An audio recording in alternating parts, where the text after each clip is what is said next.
കൊണ്ട് പറ്റുന്ന രീതിയിൽ വീഡിയോ എടുക്കുക, നല്ല രീതിയിൽ നിന്ന് ഇൻസ്റ്റയിൽ കയറി കുറച്ച് റീൽസ് ഇങ്ങനെ നോക്കിക്കൊണ്ടിരിക്കും.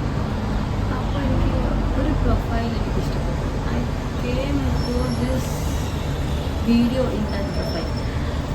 ഞാനിങ്ങനെ ആ പ്രൊഫൈലിൽ ഒരുപാട് വീഡിയോസ് നോക്കിക്കൊണ്ടിരിക്കുമ്പോൾ ഒരു വീഡിയോ മാത്രം ലൈക്ക് ഞാനിങ്ങനെ അതിൽ ഡിപ്രഷൻ, ഒരു ബ്രേക്കപ്പ് സ്റ്റോറി അങ്ങനെയൊക്കെ കണ്ടപ്പോൾ എനിക്ക് ഭയങ്കരമായിട്ട് അട്രാക്ഷൻ തോന്നിയിട്ട് ഞാൻ ആ വീഡിയോ മുഴുവനായിട്ട് കണ്ടു. അപ്പോൾ ആ വീഡിയോയുടെ അവസാനം ലൈക്ക് അവിടെ ഒരു കോട്ട് ഉണ്ടായിരുന്നു, if you don't feel what hurt you will bleed on people who didn't cut you. ശരിക്കും പറഞ്ഞാൽ ഈ ഒരു അവസ്ഥ കുറച്ച് കാലം മുമ്പ് എനിക്കുണ്ടായിരുന്നു. I went through this actually. പക്ഷെ അതത്ര വലിയ നല്ല സിറ്റുവേഷനും കാര്യങ്ങളും ഒന്നുമല്ല. എന്ന് വെച്ച് കഴിഞ്ഞാൽ നമ്മൾ സ്വയം ഹീലായില്ലെങ്കിൽ നമ്മൾ ഒരാൾ വേദനിപ്പിച്ചിട്ട് പോകും, പക്ഷെ നമുക്കതിൽ നിന്ന് ഒന്നും ചെയ്യാൻ പറ്റുന്നില്ല. അതങ്ങനെയാണ്. ലൈക്ക് ട്രൂ പീപ്പിൾ കെയർസ് എന്നാണല്ലോ.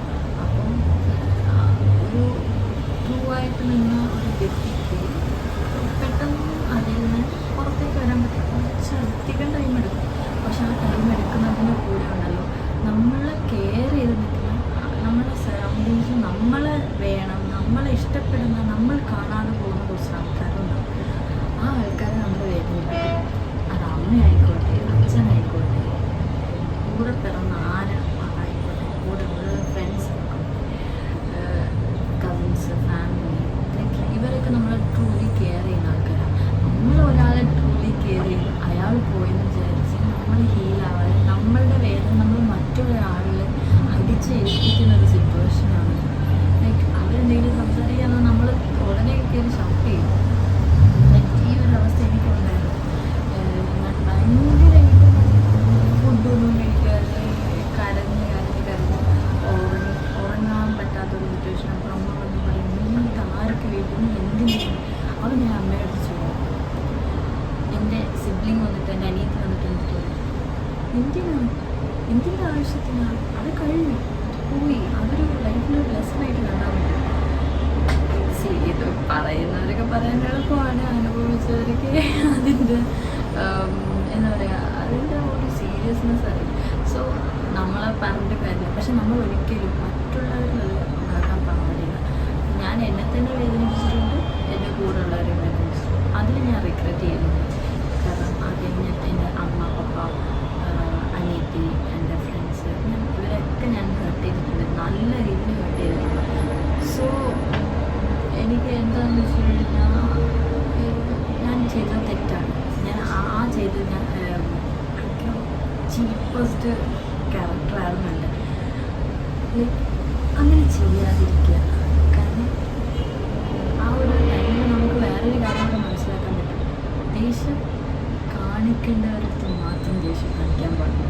ഇട്ടിട്ട് പോകത്തില്ല എന്ന് ഉറപ്പുള്ള ആൾക്കാരടുത്ത് മാത്രം. എന്ന് വെച്ചാൽ അമ്മ, അച്ഛൻ, അനിയത്തി, എൻ്റെ മമ്മി, പപ്പ, എൻ്റെ അനിയത്തി, ഇവരടുത്ത് എത്ര ദേഷ്യം കാണിച്ചാലും ഇവർക്ക് നമ്മളെ ഇട്ടിട്ട് പോകാൻ പറ്റത്തില്ല. അല്ലാത്ത പക്ഷം നമ്മൾ വേറെ ഒരാളുടെ അടുത്ത്, ഒരു സ്ട്രേഞ്ചറുടെ അടുത്ത് ദേഷ്യം കാണിച്ച് ഉറപ്പിട്ട് അത് നമ്മളെ ഇട്ടിട്ട് പോകത്തേ ഉള്ളൂ. കാരണം എന്താണെന്ന് വെച്ച് കഴിഞ്ഞാൽ അവർക്ക് നമ്മളെ ലൈഫിലും നമ്മളെ വേണമെന്നൊന്നും അവരെ കൊണ്ടുവന്നിട്ടില്ല. നമ്മളെ വിട്ടിട്ട് പോകാൻ ഒരു കാലത്തും പറ്റാത്തത് നമ്മുടെ പാരൻസിന്, നമ്മളുടെ സിബ്ലിങ്സിന് മാത്രമായിരിക്കും. സോ അതും ഞാൻ റിയലൈസ് ചെയ്തു. നമ്മൾ ദേഷ്യം കാണിക്കേണ്ടത് മാത്രമേ നമ്മൾ ദേഷ്യം കാണിക്കാൻ പാടുള്ളൂ. റിവെഞ്ചൊക്കെ എടുക്കണ ചീപ്പസ്റ്റ് തിങ്ങാണ്. ഇപ്പം ഒരു ഫ്രണ്ട് പോയി വേറെ ഫ്രണ്ട് ഇരുന്നു, അപ്പോൾ നമുക്ക് വേറെ പുതിയ ഫ്രണ്ടെ കണ്ടിട്ട് നമ്മൾ ആ ഫ്രണ്ട് വീട്ടിൽ നടക്കുന്നു, അതെടുത്ത് സ്റ്റോറി ഇടുന്നു. See this is kind of cheap character. ഞാനിത് ഫ്രണ്ട്സിനെ കുറിച്ചല്ല പറയുന്നത്. സോ അത് അങ്ങനെയാണ്. അത് ചെയ്തിട്ട് കാര്യമില്ല. കാരണം ഇതെല്ലാം കാണുന്ന ഒരാൾ മുകളിൽ എവിടെ ഉണ്ട്. സോ നമ്മൾ എന്ത് മോശം ക്യാരക്ടർ കാണിച്ചു കഴിഞ്ഞാലും അത് നമുക്ക് തന്നെ തിരിച്ചു കിട്ടും. കാരണം വെച്ചാൽ ലൈഫ് എന്ന് പറയുന്നത്, ഈ യൂണിവേഴ്സ് എല്ലാം ഒരു ബൂമറാങ്കാണ്. എന്ന് വെച്ചാൽ it's going on in like live loop. നമുക്കത് മനസ്സിലാക്കണം.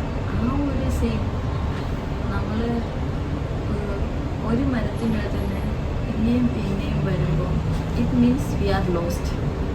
നമ്മളവിടെ നമുക്ക് വഴി തെറ്റിയിരിക്കുന്നു. അപ്പം നമുക്ക് മനസ്സിലാക്കാം നമ്മളൊരു ലൂപ്പിലാണെന്ന്.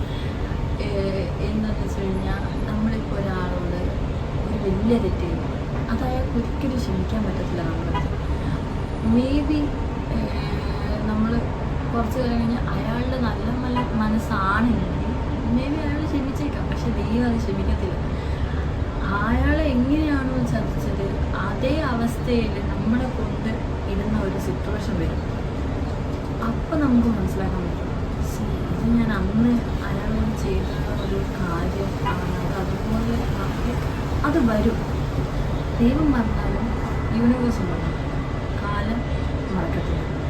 അതിങ്ങനെ വന്നുകൊണ്ടേയിരിക്കും, ഒരു ലൂപ്പിൽ വന്നുകൊണ്ടേയിരിക്കും. ഒരു ടൈമിൽ ഒരു എന്താ പറയുക, ഫാസ്റ്റ് 5 months വേണമെങ്കിൽ പറയാം. ഒരു ജനുവരി ടു മാർച്ച് ഏപ്രിൽ മെയ് വരെ വേണമെങ്കിൽ പറയാം. എനിക്ക് ഉറക്കമില്ലാത്ത ഞാൻ ഭയങ്കര ഒരു ഡാർക്ക്നെസ്സിലായിരുന്നു ഞാൻ. ആ ഡാർക്ക്നെസ് ആക്ച്വലി എനിക്ക് സ്ട്രെങ്ത്ത് കൂട്ടിയിട്ടേ ഉള്ളൂ. എന്നെ ഭയങ്കര ബോൾഡാക്കി. എനിക്ക് പേടിയില്ല സത്യം പറഞ്ഞാൽ. പണ്ട് എനിക്ക് ലൈറ്റ് കിട്ടി കഴിഞ്ഞാൽ എനിക്ക് ഉറങ്ങാൻ പറ്റത്തില്ലായിരുന്നു. ബട്ട് ഇപ്പം എനിക്ക് ലൈറ്റ് ഇല്ലാതെ ഉറങ്ങാൻ പറ്റുന്നൊരു സിറ്റുവേഷൻ വന്നു. അത് നമുക്ക് ശരി നമ്മളെ സ്ട്രോങ് ആക്കാൻ വേണ്ടി നമ്മളുടെ യൂണിവേഴ്സ് നമുക്ക് തരുന്നൊരു ലെസണാണ്. സോ സോ ആര് കാരണമാണോ നമ്മൾ ആ ഒരു സിറ്റുവേഷൻ ഇപ്പം എൻ്റെ കാര്യം മാത്രമല്ല, ഇപ്പം ഞാനൊരാളെ വേദനിപ്പിച്ചു, ഞാനിപ്പോൾ ഹാപ്പിയാണ്. അയാളുടെ ഒരു ഇത് അയാൾ ഒട്ടും ഹാപ്പിയാണ്. ഞാൻ ഭയങ്കര കൂളായിട്ട് എനിക്ക് പുല്ലാണ് വരുന്നെടുത്ത് വെച്ച് കാണാം, എനിക്കിതൊന്നും ഒരു ഇതല്ല അങ്ങനെ പറയും ഞാൻ. പക്ഷേ ഒരു ടൈം കഴിയുമ്പോൾ നമ്മൾ എക്സ്ട്രീം ബാഡ് ആയിട്ടുള്ളൊരു സിറ്റുവേഷനിലോട്ട് പോകും. അയാൾ എക്സ്ട്രീമായിട്ട് അയാളുടെ ആ ഒരു സിൻ അത് പോയിട്ടുണ്ടാവും. എന്ന് വെച്ച് കഴിഞ്ഞാൽ അയാൾ അയാൾക്ക് കുറച്ച് കാലത്തേക്ക് ആ ഒരു സങ്കടം ഉണ്ടായിരുന്നുള്ളൂ. അത് കഴിഞ്ഞപ്പോൾ അയാളുടെ സങ്കടം മൊത്തം മാറി. പിന്നെ അയാളുടെ ലൈഫിൽ സങ്കടം വരത്തില്ല. എന്ത് ചെയ്താലും അയാൾക്ക് സങ്കടം വരത്തില്ല. ഇതാണ് ഇപ്പം എൻ്റെ സിറ്റുവേഷൻ. എന്ന് വെച്ച് കഴിഞ്ഞാൽ ഒരു ടൈം ഒരു കൂടിപ്പോൾ ഒരു 5-6 months I was so into A depression. Like ഞാൻ ഭയങ്കരമായിട്ട് വിഷമിച്ച് തകർന്നു പോയൊരു ടൈം ഉണ്ടായിരുന്നു. ആ ടൈം അത് കഴിഞ്ഞു. അത് ഇപ്പം പുതിയൊരു ടൈമിലേക്ക് കയറി. ഇപ്പം എനിക്ക് എന്ത് വന്നാലും എന്ത് സംഭവിച്ചാലും എനിക്ക് പേടി തോന്നുന്നില്ല, സങ്കടം തോന്നുന്നില്ല, വിഷമം തോന്നുന്നില്ല. ലൈക്ക് ഇമോഷൻസ് ഇല്ല, ഒരു ഫീലിങ്സ് ഇല്ലാത്തൊരു പേഴ്സണായി. സോ മേ ബി ഞാൻ ഒരിക്കലും എന്നെ വേദനിപ്പിച്ച ആൾക്കാർ അനുഭവിക്കട്ടെ എന്ന് ഞാൻ പറയത്തില്ല. കാരണം അത് ഞാൻ പറയേണ്ട ആവശ്യമില്ല. അത് ദൈവം ഒന്ന് കൊടുത്തോളൂ. ദൈവം അല്ലെങ്കിൽ യൂണിവേഴ്സ് അയാൾക്ക് വേറൊരു രീതിയിൽ അത് കൊടുക്കും. പക്ഷെ ഒരു കാര്യമുണ്ട്, ഞാൻ അനുഭവിച്ചത് കുറച്ചായിരിക്കും, അയാൾ അനുഭവിക്കാൻ പോകുന്നത് എന്നെയും ചേർത്തുള്ള കാര്യങ്ങളായിരിക്കും. So be kind to everyone. നമ്മൾ ഒരു പ്രശ്നമാണെന്ന് വെച്ചാൽ നമ്മളെ ചുറ്റുമുള്ള ആൾക്കാർ പ്രശ്നമാവുന്നില്ല. അവർ ചിലപ്പോൾ നമ്മൾ ട്രൂലി കെയർ ചെയ്യുന്ന ആൾക്കാരായിരിക്കും. സോ അവരെ നമ്മൾ ഒരിക്കലും ഹേർട്ട് ചെയ്യാതിരിക്കുക. ആരെയാണോ കൂടെ നിർത്തുന്നത് അവരെ കൂടെ നിർത്തുക. അല്ലാത്ത ആൾക്കാരെ പോയിക്കൊണ്ടേയിരിക്കും. If someone leaves from us, അതവർ മുന്നേ പ്ലാൻ ചെയ്ത് ലൈക്ക് അവരുടെ മൈൻഡ് ഓൾറെഡി ഉണ്ടാവും, ഒരു ടൈം കഴിഞ്ഞ് പോവാം എന്നുള്ള രീതിയിൽ. സോ ആരെയും പിടിച്ചു നിർത്തേണ്ട ആവശ്യമില്ല, ആരെയും ഓവറായിട്ട് അറ്റാച്ച് ചെയ്യേണ്ട ആവശ്യമില്ല. എനിക്ക് എൻ്റെ അനിയത്തിയെ പോലെ ആവണം ഭയങ്കര ആഗ്രഹമായിരുന്നു. പക്ഷേ ഇപ്പം എൻ്റെ അനിയത്തിയെ പോലെ ഞാൻ ആയി വരുന്നു. അവൾ ഒരാളായിട്ടൊരു അറ്റാച്ച്മെൻറ്റോ ഓവർ അറ്റാച്ച്മെൻറ്റോ കാര്യമൊന്നുമില്ല. അവളുടെ അടുത്തൊരാൾ തെറ്റ് ചെയ്തിട്ടുണ്ട്, നെക്സ്റ്റ് മൊമെൻറ്റ് അയാൾ അവളുടെ ലൈഫിലില്ല, അതാരും ആയിക്കോട്ടെ, പിന്നെ അവളൊരു ചാൻസ് കൊടുക്കില്ല. ഞാൻ എൻ്റെ അമ്മ പോലെ എന്ന് വെച്ച് കഴിഞ്ഞാൽ ഞാൻ ക്ഷമിക്കും. എൻ്റെ അടുത്തൊരു 100 തെറ്റ് ചെയ്ത് കഴിഞ്ഞാലും ഞാനൊരു 1000 പ്രാവശ്യമെങ്കിലും ക്ഷമിക്കും. എന്നെ ഒറ്റയ്ക്ക് ഒരു കാട്ടിൽ കൊണ്ടിട്ട് നീ ഇവിടെ കിടന്ന് അനുഭവിക്കുക എന്ന് പറഞ്ഞാൽ പോലും ഞാൻ പറയാം അയാളുടെ സിറ്റുവേഷൻ അതായിരിക്കും. ഓക്കെ, നിങ്ങളുടെ സിറ്റുവേഷൻ കൊണ്ടല്ലേ, കുഴപ്പമില്ല, സാരില്ല, അപ്പോൾ എന്ന് പറഞ്ഞ് ഞാൻ ക്ഷമിക്കും. പിന്നെ എനിക്ക് മനസ്സിലായി അതിൻ്റെ ആവശ്യമില്ല, നമ്മളൊരു മൈൻഡാക്കേണ്ട ആവശ്യമില്ല. എൻ്റെ അനിയത്തിയെ പോലെ തുറന്നടിച്ച് കട്ടൻ ട്രൈ ആയിട്ട് she never come back to me എന്ന് പറയാൻ എനിക്ക് അറിയത്തില്ല. നോ എന്ന് പറയാൻ എനിക്ക് ഇച്ചിരി ബുദ്ധിമുട്ടുണ്ട്.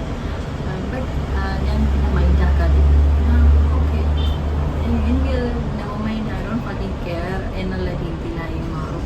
ദേഷ്യവും കാണിക്കാൻ പോകാറില്ല, ഒരു റിവെഞ്ച് എടുക്കാനും പോകാറില്ല, ഒന്നിനും പോകാറില്ല. ഞാൻ എൻ്റെ ലൈഫായി എൻജോയ് ചെയ്ത് ഹാപ്പി ആയിട്ട് നടക്കും. ലൈക്ക് സിംഗിൾ ലൈഫ് എന്താ ഹാപ്പി അല്ല എന്ന് ആരെങ്കിലും പറയുന്നുണ്ടെങ്കിൽ അവരെൻ്റെ അടുത്തോട്ട് ഞാൻ കാണിച്ചു കൊടുക്കാം. കാരണം ശരിക്കും പറഞ്ഞാൽ ഏറ്റവും അടിപൊളി എന്ന് പറയുന്നത് സിംഗിൾ ലൈഫാണ്. കാരണം വെച്ചാൽ നമുക്ക് ആരെയും നമുക്ക് ആശ്രയിക്കേണ്ട ആവശ്യമില്ല. ബി ഇൻഡിപെൻഡൻറ്റ്, അതാണ് എനിക്ക് പറയാനുള്ളത്. സിംഗിൾ ആയാലും ബി ഇൻഡിപെൻഡൻറ്റ്. നമ്മൾ ഒരാളിലോ ഡിപ്പെൻഡായിട്ട് ഇരിക്കാൻ പാടില്ല, ഓവർ അറ്റാച്ച്മെൻറ്റ് കൊടുക്കാൻ പാടില്ല. ഒരാളെ മാത്രം വിശ്വസിക്കും, ഒരാളെ മാത്രം നോക്കി നമുക്ക് ഇരിക്കാനായിട്ട് ഒരു കാലത്ത് ഇരിക്കും. ഇയാൾ ചത്തുപോയെങ്കിൽ പറ്റത്തില്ല.